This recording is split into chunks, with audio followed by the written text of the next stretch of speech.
성경 말씀 봅시다. 사무엘상 20장 24절부터 마지막 절까지 교독하겠습니다. 24절 제가 먼저 읽을게요. 다윗이 들에 숨으니라 올삭이 되매 왕이 앉아 음식을 먹을 때에 왕은 음식을 치워 자기 자리 하고 요나단을 서고 아브넬은 사울의 곁에 앉았고 다윗은 하늘에 뛰었으나 그러나 그날에는 사울이 아무 말도 아니하였으니 이는 생각하기를 그에게 무슨 사고가 있어서 부정한가 보다 정령 부정한가 보다 하였음이더니 이튿날 다윗이 이르고 다윗이 자기가 오히려 되었으므로 사울이 그 아들 요나단에게 묻되 이새의 아들이 어찌하여 어제와 오늘 식사에 나오지 아니하느냐. 요나단이 사울에게 대답하되 다윗이 내게 베들레헴으로 가기를 간청하여 가로되 청컨대 나로 가게 하라. 우리 가족이 그 성에서 제사하는 일이 있으므로 나의 형이 내게 오기를 명하였으니 내가 내게 사랑을 받거든 나로 가서 내 형을 보게 하라 하였으므로 그가 왕의 식사자에게 오기를 하였나이다. 사울이 요나단에게 노를 발하고 그에게 이르되 패역 부도의 계집의 소생아 네가 이새의 아들을 택한 것이 네 수치와 네 어미의 벌거벗은 수치됨을 내가 어찌 알지 못하랴. 이새의 아들이 땅에 사는 동안 너와 내 나라가 그는 서지 못하리라. 그런즉 이제 보내어 그를 내게로 끌어오라. 그는 죽으려 하자니라. 요나단이 그 부친 사울에게 대답하여 가로되 그가 죽을 일이 무엇이니까 무엇을 행하였나이까. 사울이 요나단에게 장막을 던져 치려하니까 요나단이 그 부친이 다윗을 죽이기로 결심한 줄 알고 심히 노하여 식사 자리에서 떠나고 달의 제2일에는 먹지 아니하였으니 이는 그 부친이 다윗을 욕되게 하였으므로 다윗을 위하여 슬퍼함이었더라. 아침에 요나단이 작은 아이를 데리고 다윗과 중한 시간에 들로 나가서 아이에게 이르되 달려가서 나의 쏘는 살을 찾으라 하고 아이가 달려갈 때에 요나단이 살을 그 위로 지나치게 쏘니라. 아이가 요나단이 쏜 살이 있는 곳에 이를 쳐되 요나단이 아이에게서 외치되 살이 내 앞에 있지 아니하냐고. 요나단이 아이 뒤에서 또 외치되 지체 말고 빨리 다름질하라 하며 요나단이 아이가 살을 주워 가지고 주인에게로 돌아왔으나 그 아이는 아무런 죄하지 못하고 요나단과 다윗만 일어나더라. 요나단이 그 병기를 아이에게 주며 이르되 이것을 가지고 성으로 가라. 아이가 가되 다윗이 곧 아이 남편에게 일어나서 남편에게 세 번째 함께 기차 맞추고 같이 울되 다윗이 더욱 심하니 요나단이 다윗에게 이르되 평안히 가라. 우리 두 사람이 여호와의 이름으로 맹세하여 이르기를 여호와께서 영원히 나와 너 사이에 계시고 내 자손과 네 자손 사이에 계시리라 하였느니라. 다윗은 일어나 떠나고 요나단은 성으로 들어오니라. 아멘. 다윗과 요나단의 그 약속을 오늘 이제 본문을 통해서 다시 한번 확인하게 됩니다. 아버지 사울이 신하 다윗을 미워해서 죽이려는 그런 의사를 최종적으로 확인하고 난 이후에는 그래 아버지가 너를 정말 살해할 의지가 있는 것 같다. 빨리 도망갔으면 좋겠다라는 이런 서로의 쌓인 신호들을 이제 사전에 약속을 했는데 아버지 마음을 보니까 진짜 그 아들을 그 신하를 죽이려고 하는 마음을 읽고는 화살을 쏘아서 이렇게 서로 신호를 사전에 약속을 했는데 아버지가 정말 너를 미워하니까 이제 아버지를 떠나서 네 갈 길 가라 이런 식의 마지막 작별 인사들을 나누는 그런 장면들이 본문에 기록되어 있습니다. 이별하는 이유가 여러 가지가 있겠지만 본문처럼 서로 아끼고 사랑함에도 불구하고 함께 할 수 없어서 떠나야 하는 이런 상황들도 있습니다. 대부분은 미워서 싫어서 헤어지는데 요나단과 다윗은 서로 사랑함에도 불구하고 함께 할 수 없어서 이별하는 그런 독특한 환경을 오늘 성경을 통해서 만나게 됩니다. 오늘 본문을 보면서 조금 관심을 기울이고 싶은 대목은 요나단의 마음입니다. 왜 요나단은 아버지의 뜻을 거스리고 아버지가 그렇게 미워하는 다윗과 한 마음이 되어서 그와 약속을 나누고 정을 나누고 또 아버지를 뜻을 어그러뜨리는 그런 결정들을 할 수밖에 없었는가. 이제 이 말씀을 보면서 그런 생각을 중심으로 한번 살펴보기를 원합니다. 요나단은 다윗보다 먼저 블레셋을 공격했고 또 전쟁에서 승리했던 그런 경험을 가지고 있습니다. 그때 요나단이 고백한 내용이 저 할례 없는 자들이 감히 우리를 공격하고 괴롭힌다. 하나님의 능력은 군대의 수나 병력의 많고 적음에 달려 있는 것이 아니다. 이런 고백을 하면서 블레셋에게 나아가서 이제 그들을 치고 이기는 그런 경험을 먼저 했고, 그 이후에 다윗이 형들의 그 전쟁터에 나갔을 때 아버지 심부름 가지고 도시락 가지고 나갔다가 적들이 블레셋이 건방지게 여호와 하나님의 백성들을 모독하는 모습을 보면서 똑같이 저 할례 없는 블레셋 사람들이 어떻게 저렇게 여호와 이름을 모욕하느냐라고 하면서 나중에는 왕의 그 허락을 받고 골리앗과 나가서 전쟁하면서 승리하는 그런 대목이 나옵니다. 요 이야기들이 이제 비슷한데, 먼저 요나단이 할례 없는 자라고 블레셋을 이제 그렇게 규정을 합니다. 여기 14장에 나타나는데, 다윗은 17장에서 블레셋을 향해서 할례 없는 자라고 규정하는 것이 나옵니다.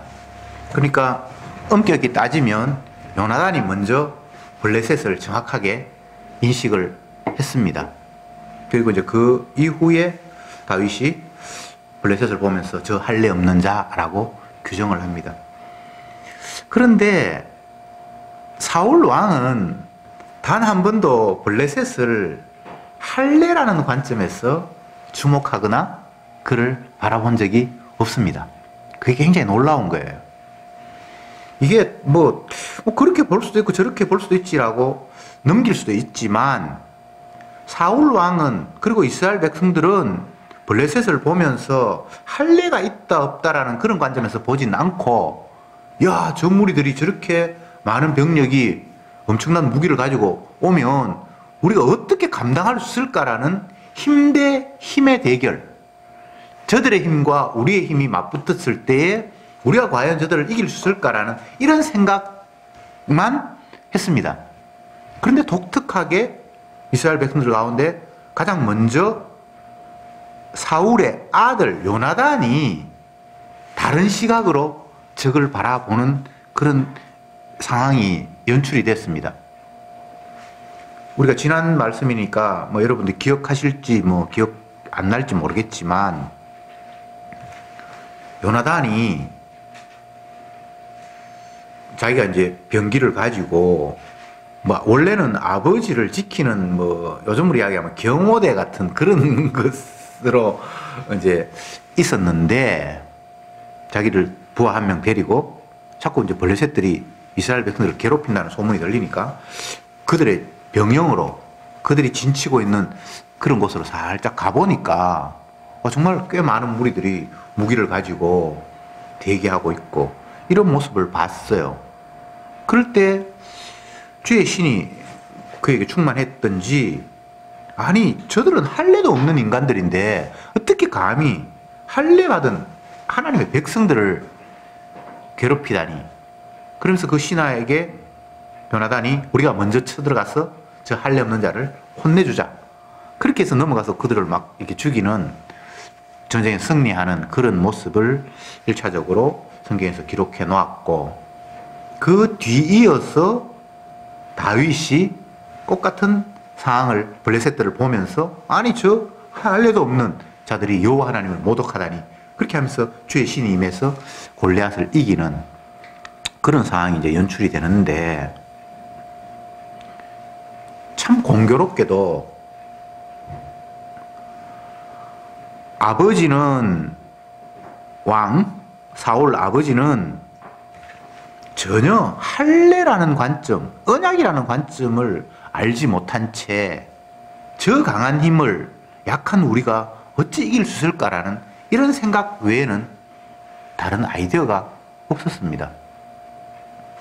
그런데 다윗이 하나님의 은혜로 힘이 아닌 주의 능력으로 적을 이겼단 말이죠. 그런데 그것까지는 좋은데 백성들의 마음이 왕인 자기보다는 그 신하인 다윗에게 쏠리기 시작을 하고 그를 더 위대하고 대단하게 바라보는 그 여론몰이가 형성이 되니까 그때부터 사울은 불안하기 시작을 했습니다. 오늘 본문에 그런 게 있죠. 31절 제가 한번 읽어볼게요. 사무엘상 20장입니다. 31절에 이새의 아들이 땅에 사는 동안은 너와 네 나라가 든든히 서지 못하리라. 그런즉 이제 보내어 그를 내게로 끌어오라. 그는 죽어야 할 자니라. 이렇게 아들에게 이야기를 했습니다. 그가 살아있다면 앞으로 네 미래 없다. 내가 왕이 됐으니까 다음엔 아들이 네가 왕이 돼야 되는데 이제 네한테 왕권이 안 돌아갈 거다. 그러니까 반드시 그는 죽여야 될 존재다라고 이야기를 했습니다. 그러니까 사울은 언약을 믿질 않아요. 만약 하나님의 언약을 알았다면 자기가 현재 하나님께서 왕으로 세워서 왕이 됐는데 또 자기 신하가 하나님의 능력으로 더 백성들에게 추앙을 받고 그에게 왕권이 넘어간다 할지라도 그게 문제가 될 건 없잖아요. 그런데 언약을 믿지 않으니까 다윗을 적으로만 간주한 거예요. 저놈이 백성들의 신임을 더 얻어 왕인 나보다? 그러면 결국은 나 죽이고 제가 왕 될 거 아니야? 라는 이런 인간적인 생각만 잔뜩 가졌습니다. 그러니까 그 아들이 다윗을 사랑하고 감사하고 하니까 야, 이 바보야. 저놈이 네 원수야. 네가 왕의 아들이라서 이 나라를 차지해야 되는데 저놈이 살아있는 한은 결코 네가 왕이 되지 못할 것이고 오히려 우리를 해칠 거야. 그러니까 우리가 먼저 그들을 제거해야 돼. 이런 이야기를 했다 이 말이죠. 그러니까 언약을 믿는 사람과 믿지 않는 사람의 생각이 이렇게 차이가 나는 거예요. 그러니까 요나단은 이미 주님의 영을 받았기 때문에 아버지의 그 생각이 얼마나 비언약적인가를 깨닫는 거예요. 그래서 그 아버지의 최종적인 마음을 확인하고는 화가 나서 그 식사 자리를 뛰쳐나가서 다윗을 도피하게 하기 위해서 사전에 약속한 대로 이제 화살을 쏘아서 우리 아버지 마음이 너를 죽이려고 하니까 빨리 도망을 가라. 여기 이제 오늘 본문에 나오는 이야기잖아요. 이제 21장 다음 주부터 넘어가면 다윗이 정말 왕을 피해서 온 동굴로 숨어 다니고 그런 가운데 왕은 또 추격하고 굴에서 만나고 뭐 여러 상황들이 발생을 합니다. 근데 단 한 번도 다윗은 사울 왕을 죽일 의사가 없고 그 신하들이 죽입시다 그렇게 하는데 죽이면 안 된다라고 이야기해요. 왜? 하나님이 자기 뜻으로 기름 부어 세운 왕을 내가 함부로 어떻게 할 수 없다는 거예요. 이게 언약적인 관점이에요. 신약 성경에서는 이런 표현이 있습니다. 하나님 예수님께서 말씀하시기를 원수 갚는 것은 내게 있으니 내가 알아서 한다. 물론 구약 성경에 있는 이야기고 사람들이 내 원수다, 내 적이다 해서 치거나 죽이거나 그런 걸 주님께서 허락하지 않는단 말이죠. 원수 갚는 거는 하나님이 하시는 일이지 내가 누구를 어떻게 하고 이런 개념이 언약 안에서는 있을 수 없는 거라는 거죠. 요게 이제 사울이 다윗을 죽이려고 하는 이유와 반대로 다윗이 사울을 죽이려고 하지 않는 이유에 언약 때문이에요. 언약 때문. 엄밀히 따지면 인간의 원수는 없습니다. 여호와 하나님의 적은 있어도 사람의 원수는 없어요. 근데 우리는 나를 해치려고 하는 사람을 나의 원수라고 규정하잖아요. 근데 그건 성경에는 성립되지 않아요. 언약 안에서는 사람이 사람의 원수가 되는 그런 구도는 없습니다. 언약의 편에 선 사람이 그것은 하나님의 뜻을 알기 때문에 하나님을 저가 대적하고 있구나 이렇게 바라보지 나의 원수구나 나를 괴롭히는구나 그런 관점이 없다 이 말이죠. 그러니까 요나단은 아버지가 그렇게 두려워하고 심지어는 저가 왕이 되면 내 왕권은 이제 빼앗길 거다라는 그런 것들을 충분히 알고 있음에도 불구하고 다윗을 미워하거나 아버지의 편에 들지 않고 오히려 다윗의 편에 서는 거예요. 그래서 마지막으로 서로 약속하기를 여호와께서 영원히 너와 나 사이에 함께 계신다. 그러니까 우리 서로 다투고 그리고 우리 후손도 서로 다투고 그런 짓은 안 하는 게 맞지 않냐라고 서로 맹세를 해요. 이건 뭐 자기를 지키는 그런 차원이 아니고 너와 나나 너나 나나 우리는 하나님의 약속에 서야 할 자지라는 서로의 다짐이에요. 우리가 이걸 잘못 보면 우리 아버지는 너를 미워하려고 죽이려고 했지만 나는 그렇지 않으니까 앞으로 내 가족하고 내 생명들은 지켜다오 뭐 이런 식으로 비칠 수 있는데 그런 차원이 하고는 다릅니다. 예. 언약을 아는 사람들은 그런 자기 생명에 연연하거나 그런 거하고 달라요. 나도 주님의 언약에 사로잡혀 있고 니도 주님의 언약에 사로잡혀 있는 사람이니까 우리는 주님 은혜 안에서 하나지 그지? 라는 식의 약속을 서로 하는 거란 말이에요. 너도 앞으로 주님의 언약 바라보면서 살고 나도 주님의 언약을 바라보면서 살면 돼 라는 이런 다짐이에요. 신약성경 마태복음 37장에 예수께서 하시는 말씀이 아비나 어미를 나보다 더 사랑하는 자는 내게 합당치 않고 딸이나 자식을 내보다 더 사랑하는 자도 내게 합당치 않다. 이런 이야기를 하셨어요. 근데 이 말씀이 하나님, 예수님을 사랑하는데 그 마음은 네가 아들 사랑하는 것보다 딸 사랑하는 것보다 아니면 부모님을 사랑하는 것보다 더 사랑해야 돼. 그러니까 우리가 이 말씀을 읽으면 야, 정말 우리가 주님을 더 사랑할 수 있을까? 내 자녀보다, 아니면 내 부모보다 어떻게 하지? 그러면 이제 어떤 사람들이 이제 생각을 하죠. 그 말씀을 떠올리면서 애가 갑자기 몸이 아파서 병원에 가야 되는데 지금 예배 시간인데 예배에 가야 되는데 애를 더 사랑하면 애 들고 병원 가야 되고 주님을 더 사랑한다면 애가 좀 아파도 교회 갔다 와서 뭐 병원을 가든지 뭐 이런 식의 막 갈등을 막 하는 거예요. 여러분 그렇잖아요. 본문을 보면서.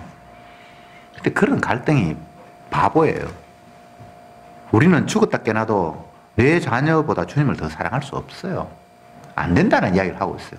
근데 오늘 본문에 보면 요나단이 아버지의 뜻을 어기고 아버지가 원수라고 생각하는 그와 결탁하고 그를 숨겨주는 일이 있죠. 성령님께서 함께 하시는 일이에요.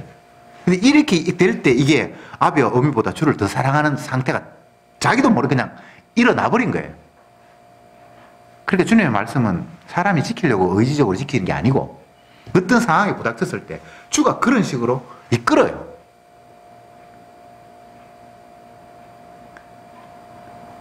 성경을 해석을 하고 주님의 말씀을 이해를 하게 될 때에 그건 우리가 그 문맥을 가지고 이건 이런 뜻일 것이야 저런 뜻일 것이야 그렇게 분석해서 해석되는 게 없어요. 다른 성경을 보면 그런 상황이 주님에 의해서 만들어지는 걸 우리가 확인할 수 있어요. 이건 정말 부모보다 주님을 더 사랑하는 모습이구나라는 걸 깨닫는 어떤 장면이 나와요. 그건 자기가 의지적으로 깨달아서 주님보다 아버지를 더 사랑하면 안 돼. 안 돼. 요나단이 이 말씀을 계명을 막 기억을 해서 그렇게 하는 건 아니고요. 그냥 그 상황 속에서 성령께서 밀어붙였을 때에 이런 결정보다는 이런 결정이 그냥 되는 거예요. 그럴 때 그 말씀이 그냥 성취가 되는 거예요. 말씀은 이런 식으로 성취되지. 여러분이 의지를 가지고 이렇게 말씀하니까 내가 요거 해야지. 절대 그렇게 되는 법은 없습니다. 그러니까 말씀 지킬 생각하지 마세요. 말씀을 못 지켜요. 너무나 도발적인 이야기를 했는데 주님은 말씀을 순종하라 그랬는데 말씀 지킬 생각하지 마라 그러니까 이게 지금 무슨 하나님 말씀을 또 완전히 반대로 이야기하는 것 같이 느껴질지 모르지만 하라 하지 말라의 대상이 할 수 있다 못한다의 대상이 아니에요. 하나님의 말씀은. 아시겠습니까? 주님의 말씀은 주님 스스로 다 성취하세요. 우리가 하나님 말씀을 보면서 아니면 명령처럼 들려지는 그런 말씀을 보면서 이건 해야 되겠구나 이렇게 생각이 드는 거는 뭐 당연해요. 성도니까. 그런데 결코 우리의 의지와 노력과 애씀으로 성취할 수 있는 말씀이 아니에요. 하나님의 말씀은.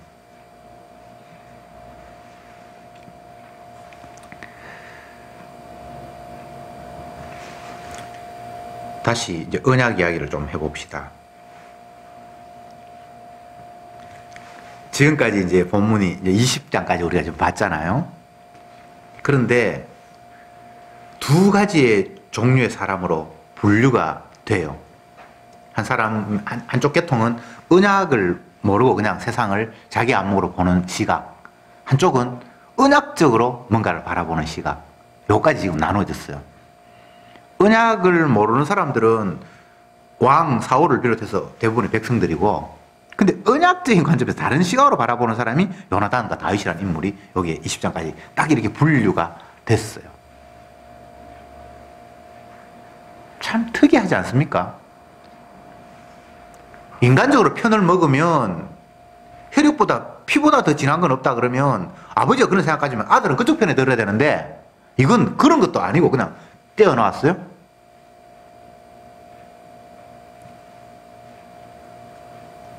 정치인들이 뭐 선거철이 되면 이렇게 붙었다가 저렇게 붙었다가 막 오만 일이 다 벌어지고 합당도 하고 분당도 하고 뭐 이쪽에 있는 사람 저쪽 욕하고 절로도 가고 뭐 별일이 다 벌어지는데 인간적인 나뉜, 사람들의 한편 먹기 이런 것과 주님께서 편을 나누시는 것은 이 질적으로 달라요.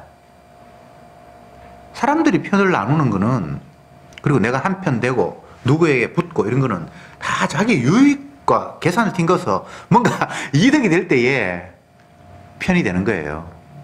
근데 주님이 이 분류하고 편을 만드는 거는 그런 인간적인 뭐가랑 아무 상관이 없이 나눠버려요. 근데 그걸 보여주기 위해서 일부러 사울 왕과 요나단을 분리시켜버리는 거예요. 하나님의 선택은 혈육도 뭐 친분도 그 무엇도 고려 대상이 아니에요. 다윗은 하나님께서 사용하시는 인물이지만 그 수많은 아들은 그냥 몰라요. 물론 솔로몬은 나중에 깨닫지만 그래서 아버지의 왕권을 차지하려고 막 노력을 해요. 그런 거에 비해서 요나단은 아버지의 왕권을 차지할 의사가 하나도 없어요. 왜? 언약을 알았기 때문에. 그게 아무 의미가 없다는 사실을 그는 알기 때문에. 그러니까 이렇게 언약이라는 게 세상을 전혀 달리 보고 자기의 결정을 혈육이나 뭐 친분이나 자기의 이익이나 이런 거 전혀 상관이 없이 어떤 행동을 하게 되는 게 언약적인 안목이에요. 이것을 사도 바울은 십자가가 너희 눈에 밝히 보이거늘 이렇게 표현을 했어요. 구약에서는 언약 안에 있는 사람, 신약에서는 십자가 안에 있는 사람은 전혀 관점을 달리 할 수밖에 없어요. 그게 그렇게 느껴지고 보이는데, 아니 언약적인 관점에서 적이 보이고 골리앗이 보이고 블레셋이 보이는데 어떻게 그거 안 보이는 사람의 관점하고 같을 수가 있습니까? 아무리 아버지고 뭐 혈육이라고 해도 전혀 다르게 보이는 걸요. 한 사람은 언약 없는 사울은 다윗이 적이고 저놈 안 죽으면 내가 죽을 수밖에 없다라는 그런 시각으로 상대를 보고 있고, 근데 언약의 관점에서 보면 제가 이스라엘의 왕이 돼야 되고 하나님의 뜻을 지금 순종하고 있는 사람이기 때문에 그와 함께 하지 않을 수가 없는 거예요. 언약 편에 있으니까 아버지 편을 들 수가 없는 거예요. 내가 뭐 다음에 왕이 되고 뭐 그런 계산을 할 수가 없는 거예요.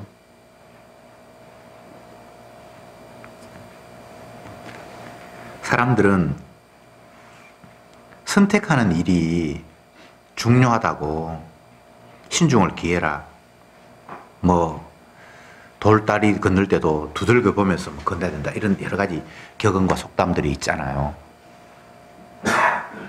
그런데 인간은 아무리 신중하게 선택을 해도 언약의 관점이 아닌, 신약으로 이야기하면 십자가의 은혜의 관점이 아닌 관점에서는 뭐 신중하든 뭐 경박하든 똑같아요, 결과가.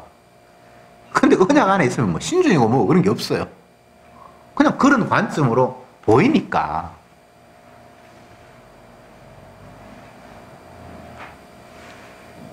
다르게 표현해보면 요나단이나 다윗이 이런 사람은 다른 사람들이 보지 못하는 안경을 하나 그냥 장착했다, 이렇게 생각하면 됩니다. 성령의 안경을. 그러니까 남들은 못 보는데 그 사람 보잖아요. 군사들 그 무기 가운데 보면 뭐 적외선 뭐도 있고 뭐 여러 가지가 있어요. 밤에도 뭐 투시경 같은 그런 게 있거든요. 근데 이제 투시경이 없는 사람들은 빛이 없고 까마면 그냥 아무것도 볼 수 없죠. 그런데 투시경을 장착한 사람은 그 어둠 속에서도 물체를 구분한단 말이죠. 그냥 그런 거예요. 그러면 그 안경 어떻게 끼는데요? 그런 건 방법은 없고 그냥 주님께서 끼워주시면 그냥 언약이라는 관점으로 보이는 거예요. 이게 이제 믿음의 선물이라고도 할 수 있고, 예, 주님이 함께 하시는 모습인데, 그래 이제 참 답답한 건 믿음이 선물로 안 왔는데 자꾸 억지로 막 안경을 장착하려고 뭐 언약의 안목으로 뭔가를 하려고 애쓰는 사람들이 답답한 거예요.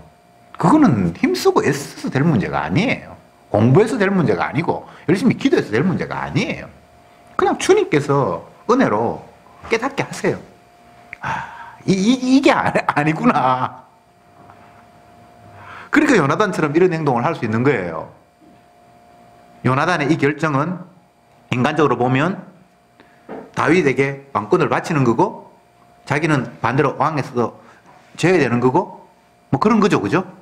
근데 그런 걸 계산할 수가 없는 거예요. 하나님이 그를 왕으로 세우셨다면 당연히 그가 왕이 돼야지, 내가 왕자라고 해서 왕이 된다는 건 이거는 인간적인 언약을 모르는 할례가 없는 세상에서는 통하는 진리일지 모르지만 할례가 진행이 되는 이 이스라엘에서는 이게 있을 수가 없는 구조란 말이죠. 그러니까 안 되는 걸 갖다 뭐 안 되는 걸 그냥 받아들여야죠. 여러분, 복음은 모두에게 다 복음이 아니에요. 믿음으로 이미 선물을 받은 사람에게만 복음이 깊은 소식이죠. 사도 바울이 복음을 전하면서 하는 이야기가 십자가의 도, 이제 복음이죠, 그죠? 십자가의 진리가 구원 얻는 사람에게는 하나님의 능력이지만 아닌 사람들에게는 그게 진짜 역겹게 짜증스럽게 들린다, 이렇게 해서 복음인데 어떤 사람에게는 기쁜 소식으로 하나님의 능력으로 더가고 어떤 사람은 짜증나는, 그럼 뭐 성경에서 여러 가지 표현이 있습니다만 그런 거예요. 똑같은 건데 전혀 다르게 느낀단 말이죠. 다 복음이면, 모든 사람에게 다 복음이라면 그것도 아마 경쟁력이 굉장히 치열할, 서로 복음 차지하려고. 저는 가끔가다 그런 생각을 해요. 이 목사님 이제 강의 한다 그러면 이제 가고 이렇게 하는데 정말 저 사람이 귀한 복음을 전하는 걸 모든 사람이 다 알았다면 이 목사님 강의에 나는 참석도 못할 거라고. 너무 차고 넘쳐가지고 요즘 뭐 인기 있는 사람 뭐 외국에서 와서 노래 가수가 뭐 어디 공연한다 그러면 표가 뭐 몇 초 만에 인터넷에 다 팔려버린다 그러잖아요. 좋은 걸 많이 알고 있으면 서로 그 가라가 보려고. 근데 복음은 그런 게 아니었어. 경쟁력이 없어. 막 그렇게 복잡하고 그렇지 않아요. 그냥 내가 가면 들을 수 있고. 제가 정말 그런 생각해요. 근데 내 옆에 와도 귀한 줄 모르면 뭐 안 쳐다봐요. 귀한 줄 모르니까.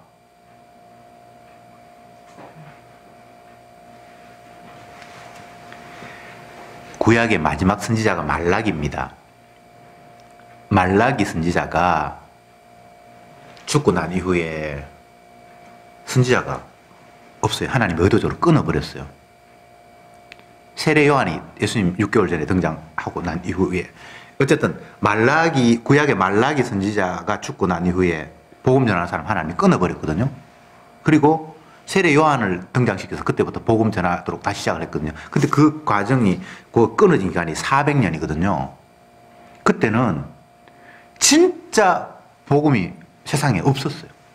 하나님께서 의도적으로 그렇게 하셨죠. 한번 생각해 보세요. 이건 뭐 양식이 끊기고 햇빛이 끊기고 그런 정도가 아니고 주님의 복음의 생명이 완전히 끊어져 버린 그런 시대가 있었다 이 말이죠. 그러면 복음이 들려지지 않으면 그건 정말 어떻게 방법이 없어요.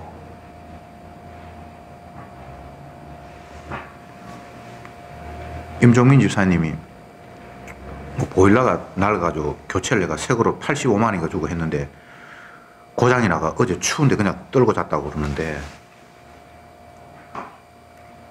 보일러가 작동 안 되면 당연히 뭐 춥죠.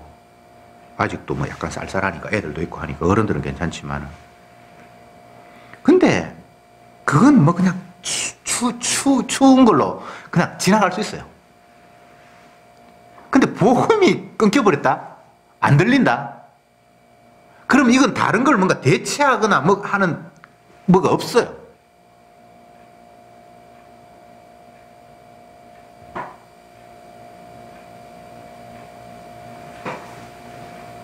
요나단이 아버지는 언약을 모르고 다윗은 자기가 똑같이 언약으로 주님 앞에 끌려다니고 있고 그 사실을 알기 때문에 다윗아 너와 나는 주님 안에 한편이다. 그렇게 서로 다짐하면서 갈 길로 가죠. 자기는 뭐 아버지의 아직 자식이니까 다시 왕궁으로 돌아가고 이 사람은 다윗은 또 떠나가고. 근데 그 이별이 영원한 이별은 아니에요. 때로는 복음이 우리를 나누기도 하고 하지만 함께 있다, 떨어져 있다 그거 자체가 문제가 아니에요. 어떤 상황이든 주님은 자기 뜻을 이루기 위해서 모든 사람들을 다 활용하시고 움직이고 계시는데 주님의 그 일하심이 때로는 아버지와 아들을 이렇게 대적으로 만들기도 하시고 뭐 여러 상황이 만들어져요. 뭐 가정의 평안? 이 가정에서 그런 말이 나오겠어요? 성경에서 뭐 잠언이나 이런 데서 네 사랑하는 아들과 뭐 품에 있는 자식 하면서 굉장히 아름다운 가정들을 그리는 그런 장면들이 있어요. 근데 그거는 이 땅에서 이야기를 하는 게 아니고요. 신랑 대신 주님의 품 안에서 성도의 모습이라고 생각하십시오. 이 땅에는 그런 가정 없어요. 자꾸 하늘의 모습을 착각을 해서 내가 이 땅에서 자꾸 보려고 착각을 하니까 뭐 이 땅이 뭐 낙원처럼 그런 세상이 있는 것처럼 오해를 하잖아요. 그런 거 없어요. 이 땅에는 이마에 땀이 흘러야 되고 해산하는 고통을 겪어야 되고 그냥 그것밖에 없어요. 근데 그 가운데서도 하늘의 은혜를 주님의 약속을 아는 사람은 그 넉넉하게 이겨요. 그게 막 그렇게 막 고통스럽고 하지 않아요. 스데반이 돌을 맞을 때 아팠겠죠. 그거 맞아가지고 죽었으니까. 근데 그게 막 공포라든가 막 내가 죽으면 어떡하네 그런 생각이 별로 없어요. 저들은 알지 못합니다. 언약의 안경, 십자가의 그 은혜가 알지 못하니까 저렇게밖에 행동 못합니다. 주님 불쌍히 여기십시오. 그냥 불쌍한 거예요.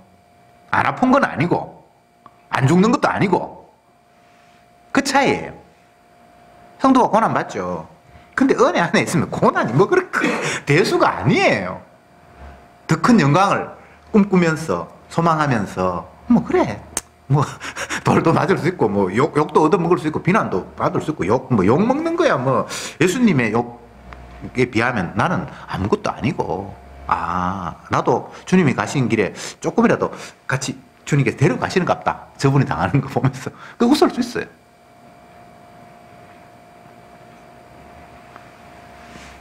오늘 말씀을 다시 한번 이렇게 정리를 해보면 하나님이 나누시는 것은 세상적인 어떤 이해관계나 이런 거하고는 전혀 상관이 없습니다. 주님 분류하는 방법은. 그래서 우리도 그런 마음가짐에 세상 살아야 돼요. 내가 너와는 세상 어떻게 해도 함께 가자. 뭐 이런 아버지와 아들인데 아니면 우리 부부인데 그런 식이 없어요. 주님이 가라 하면 가고 나누면 나누어지고. 왜?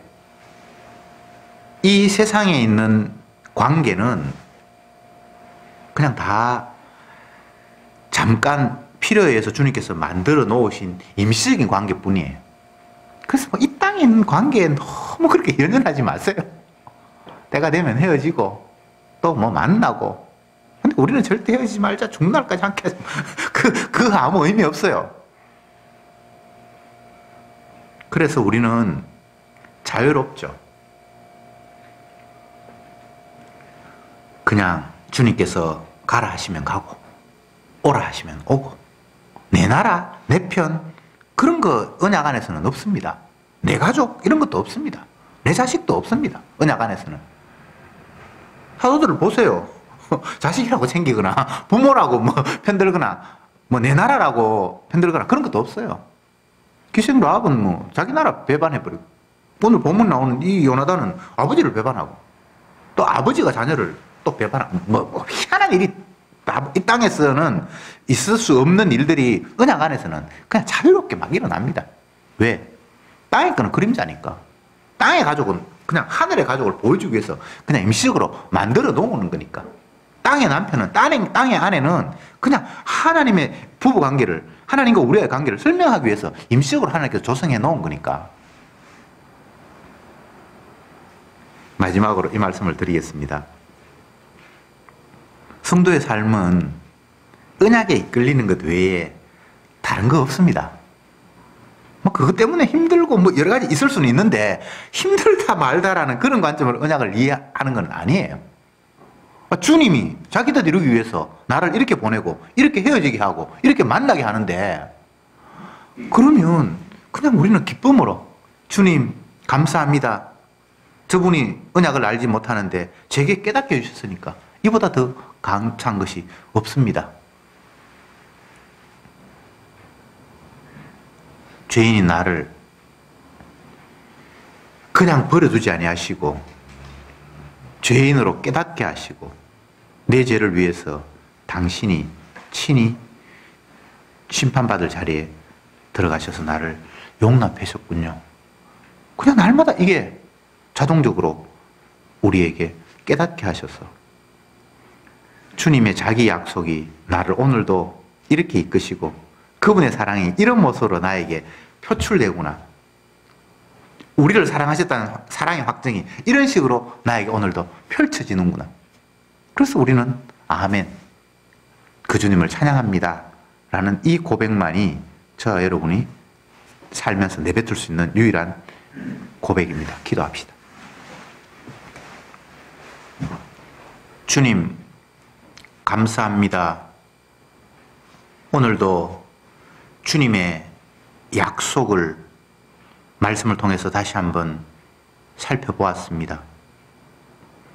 주가 세우신 이스라엘이 사람에 의해서 지켜지거나 어떤 한 인물에 의해서 움직여가는 것이 아니라 여호와 하나님의 뜻을 펼치기 위해서 주께서 직접 이끌어 가신다는 사실을 인정할 수밖에 없습니다. 힘을 이기는 세상에서 주님의 약속은 주가 말씀하셨고 계획하셨고 뜻하셨다는 이유 때문에 그대로 될 수밖에 없는 이 놀라운 상황.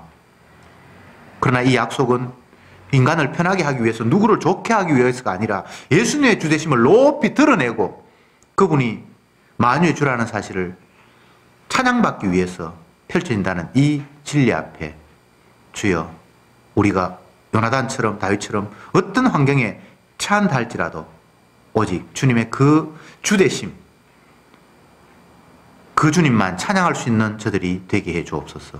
예수님의 이름으로 기도드립니다. 아멘.